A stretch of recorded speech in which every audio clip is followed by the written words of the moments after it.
La Méditerranée est une des plus grandes lignes de fracture du monde. C'est une ligne de fracture politique, économique, sociale et parfois culturelle. Et c'est aussi un très grand lieu de passage entre la rive sud et la rive nord pour les migrations. C'est aussi un grand cimetière puisqu'on a eu près de 30 000 morts en Méditerranée entre 2000 et 2015.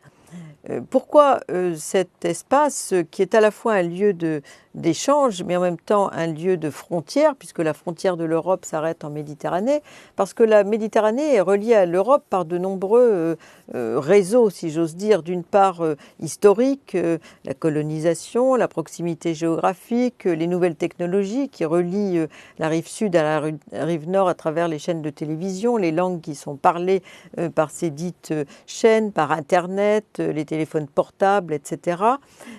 Aussi parce que les migrations qui viennent pour l'essentiel en Europe de la rive sud de la Méditerranée ont tissé des liens qui sont ensuite un facteur d'appel pour des migrations nouvelles à travers le regroupement familial ou à travers des gens qui, de façon individuelle, viennent rejoindre des familles déjà installées.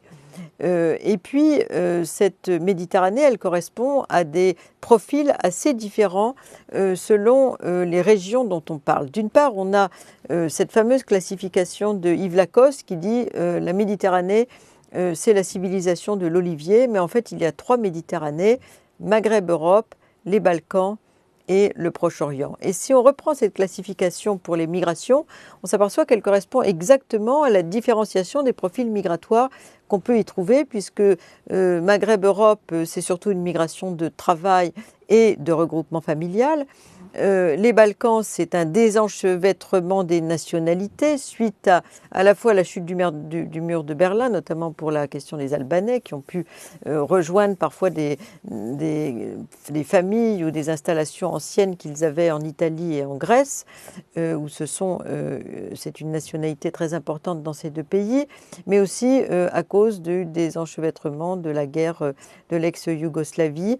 Et donc, deuxième cas de figure, et troisième, le Proche-Orient, puisque le Proche-Orient, c'est surtout une migration de réfugiés. La Turquie est un grand pôle migratoire entre les Balkans et le Proche-Orient. C'est à la fois une terre de départ, d'accueil et de transit. Pour le Proche-Orient, c'est pas seulement la crise syrienne qui pointe l'actualité de ces profils de réfugiés, c'est aussi le Liban, c'est aussi les 6 millions de Palestiniens qui sont hors de leur territoire. Donc on peut considérer que le Proche-Orient est une terre de production de réfugiés vers l'Europe. Les formes d'installation de ces migrations en Europe, sur le territoire européen, sont aussi assez diversifiées.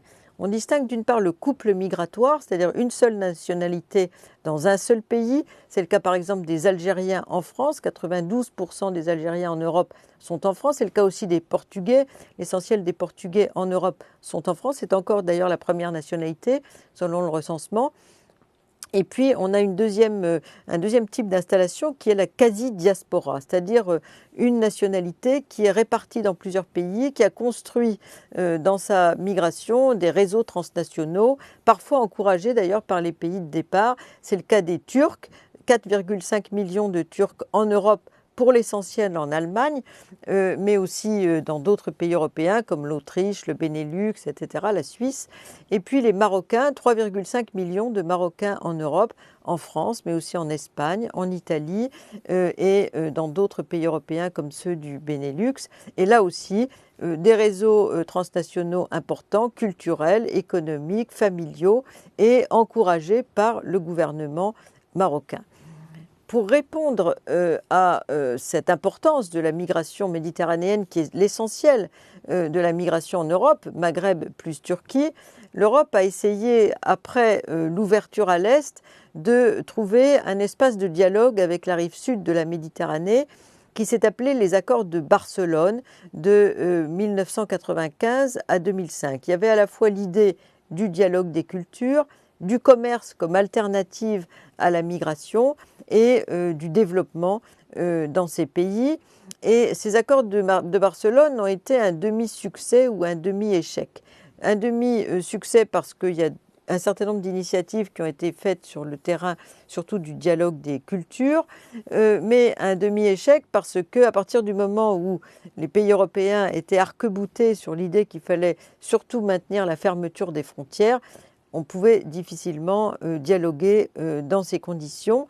Et donc, ces accords de Barcelone, disons, se sont aussi heurtés à la division des pays de la rive sud de la Méditerranée entre eux, et notamment des pays du Maghreb, chacun étant plutôt dans une sorte de concurrence d'image bilatérale avec un pays européen que dans une forte cohésion entre pays de la rive sud pour dialoguer avec les pays de la rive nord, eux-mêmes divisés entre le nord de l'Europe et le sud, le nord de l'Europe ayant assez peu d'intérêt et de confiance dans la façon dont les pays du sud de l'Europe réglaient leur dialogue avec la rive sud de la Méditerranée dans un contexte migratoire accru.